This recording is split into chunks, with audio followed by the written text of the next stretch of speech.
ঈদের টানা ছুটিতে দেশের বিভিন্ন পর্যটন কেন্দ্রে পরিবার ও প্রিয়জনদের নিয়ে ভিড় করছেন মানুষ। নাগরিক জীবনের ব্যস্ততা ভুলে ছুটি কাটাতে পাহাড়ে এসেছেন পর্যটকরা। বান্দরবানের হোটেল মোটেলগুলোতে উপচে পড়া ভিড় ভ্রমণ পিপাসুদের। জেলার মেঘলা, নীলাচল, শৈলপ্রপাত, চিম্বুক, নীলগিরি সহ বিভিন্ন স্পট পর্যটকদের পদচারণায় মুখরিত। টাঙ্গাইলে যমুনা সেতুর পূর্ব পাড়ে যমুনা স্কাইভিউ বিনোদন কেন্দ্রে দর্শনার্থীদের ভিড় লেগেছে। অনেকেই আবার উপভোগ করছেন যমুনা সেতু ও রেল সেতু দৃশ্য। পাশাপাশি নৌকা যোগে নদী ঘুরে দেখছেন দর্শনার্থীরা। আশুলিয়ার ফ্যান্টাসি কিংডমে পরিবার পরিজন নিয়ে বিভিন্ন রাইড উপভোগ করছেন দর্শনার্থীরা। তীব্র গরমে কেউ কেউ একটু স্বস্তি পেতে নামছেন ওয়াটার কিংডমের সুইমিং পুলে।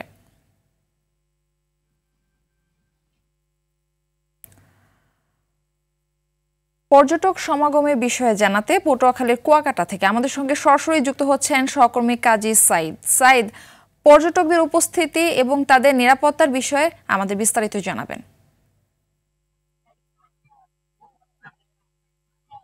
মারিফা, আপনাকে ধন্যবাদ। আপনি যেমনটা জানতে চেয়েছেন, আসলে ঈদের এবারে যে টানা 10 দিনের ছুটি, সেই ছুটির আজ 5ম দিনেও কিন্তু কুয়াকাটা সমুদ্র সৈকতে হাজার হাজার পর্যটক জড় হয়েছে। বলা যায় যে এই কুয়াকাটা সমুদ্র সৈকত যে জিরো পয়েন্ট থেকে পশ্চিম দিকে এবং পূর্ব দিকে অর্থাৎ 1 কিলোমিটার জুড়ে কিন্তু পর্যটকদের সমাগম রয়েছে। বলা যাচ্ছে যে এই 1 কিলোমিটার সমুদ্র কিন্তু এখন কানায় কানায় পরিপূর্ণ রয়েছে। আপনি দেখতে পাচ্ছেন যে সমুদ্রে কিন্তু এখন ভাটা চলছে। এই ভাটার সময় কিন্তু কয়েক হাজার পর্যটক এই সৈকতের বিভিন্ন আর এই আগত পর্যটকদের নিরাপত্তা দেওয়ার জন্য এখানে স্থানীয় যে পর্যটকের সেবা যে স্থানীয় সংগঠনগুলো রয়েছে তাদের পাশাপাশি কিন্তু কুয়াকাটা নৌ পুলিশ, কুয়াকাটা পুলিশ এবং বাংলাদেশ থানা পুলিশ তৎপর রয়েছে। এছাড়া ফায়ার সার্ভিসের একটি টিম কিন্তু এখানে সার্বক্ষণিক দায়িত্ব পালন করছেন।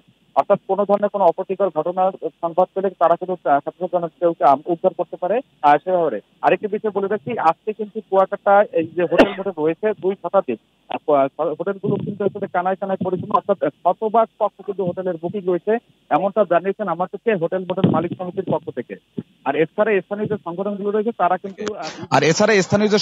রয়েছে তারা কিন্তু বিভিন্ন ভাবে এখানকার যে পর্যটন সংশ্লিষ্ট যে ব্যবসায়ী রয়েছে তাদেরকে সচেতন করছেন, যাতে পর্যটকদের সেবা দিয়ে তারা যেন তাদের ব্যবসা বাণিজ্য করেন, কোনোভাবে যেন পচাবাসি খাবার সংগ্রহ করেন সরবরাহ করতে না পারেন, সে বিষয়ে কিন্তু তাদের তৎপরতা রয়েছে।